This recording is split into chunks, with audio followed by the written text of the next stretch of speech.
Canada erupts after Freeland's rant. Poilievre and Smith tear into Carney's controversial plan. The political temperature in Canada reached a boiling point after Deputy Prime Minister Freeland delivered a fiery speech defending Liberal priorities.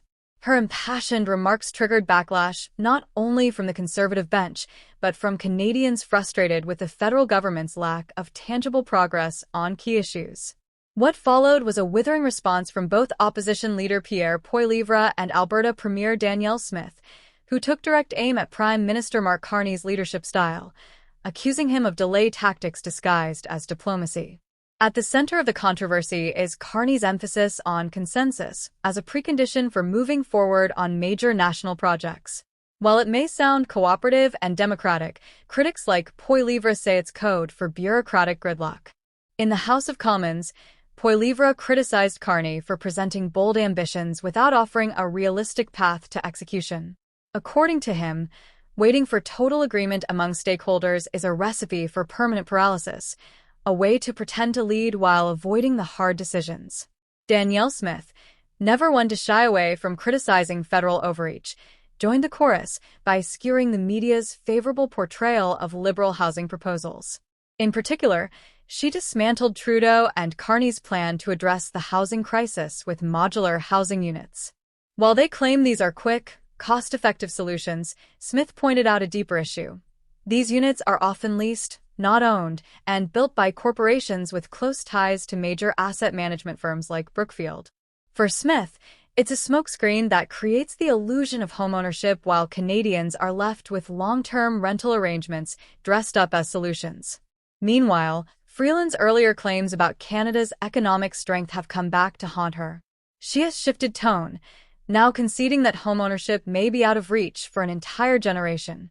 In Ontario, the average age of a first-time homebuyer has passed 40, not due to normal market dynamics, but because of policy-driven barriers, mass immigration without infrastructure, layers of red tape, and punishing taxes that make building homes too slow and expensive. The Liberals are promising to double housing starts, but opponents argue that's an empty pledge without serious regulatory overhaul. The immigration file is also under fire. Over the past few years, the Liberals welcomed millions of newcomers, but failed to expand housing, healthcare, and job opportunities at a matching pace. As a result, many new Canadians now face crushing rent, long wait times, and rising unemployment. Adding fuel to the fire, the Liberals are pushing Bill C-63, which critics say would give the government sweeping powers to monitor Canadians' mail and online activity, all in the name of managing digital threats. Poilievre called it Orwellian, warning that the Liberals are using fear to justify creeping authoritarianism. Budget transparency is another sore point. In question period, Carney was grilled on when Canadians can expect a federal budget. His response? That updates would come in due course. Poilievre pounced on this vagueness, arguing that without numbers, there's no accountability. Carney, however, countered that strategic investments are already being made in housing, healthcare, and defense, and that a full budget would be presented before the end of the fiscal year. On the global stage, Carney recently promised that Canada would hit NATO's target of spending 2% of GDP on defense this year. While that's a shift from past Liberal positions, skeptics want to see the money in the budget before celebrating. Canada's military readiness has been a long-standing concern, with reports showing that fewer than half of our defense vehicles are operational. Carney's critics argue that decades of underfunding and reliance on foreign support have left Canada vulnerable in a rapidly changing global landscape. The energy sector reveals more of the same tension. Carney continues to rely on broad consultation and consensus before approving major projects like pipelines. But as Poilievre and Smith have repeatedly pointed out, projects of this magnitude always face some opposition, whether from environmental groups, provinces, or Indigenous organizations. Making consensus a prerequisite, they argue, is just another way to ensure nothing ever gets built. Smith points to the success of the Trans Mountain expansion, which tripled Alberta's oil exports to BC, as evidence that demand is strong and the infrastructure must keep up. Smith's pitch is simple: pair emissions reductions with revenue-generating infrastructure. She highlights initiatives like the Pathways Alliance, which aims to lower emissions while keeping oil revenues flowing. In contrast, Carney's approach is viewed as risk-averse, too dependent on theoretical carbon pricing models and international climate conferences.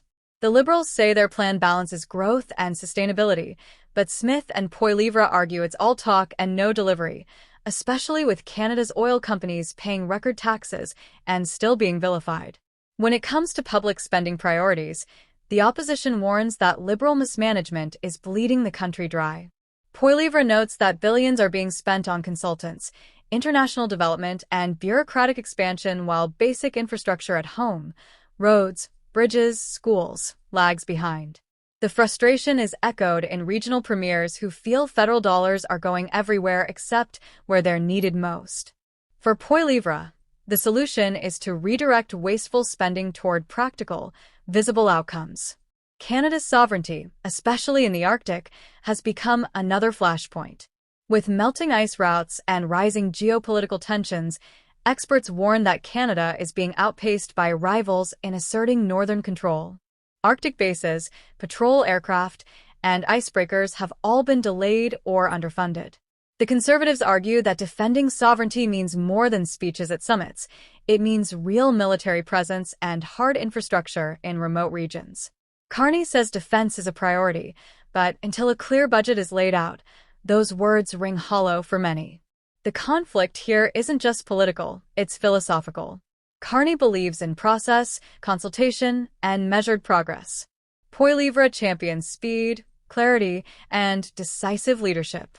Smith adds a regional dimension, emphasizing local control and economic independence. While Carney tries to walk a line between international expectations and domestic challenges, his critics see that balancing act as indecision. Canadians, meanwhile, are watching closely to see if this new Liberal era will bring real change, or more of the same in a different tone. As the debates heat up and political lines harden, the future direction of the country hangs in the balance. With affordability, infrastructure, and national security on the line, Canadians are demanding more than words. Whether Carney's cautious centrism will survive against Poilievre's populist drive and Smith's assertive regionalism remains to be seen. One thing is certain, Canada's political climate just got a lot more turbulent.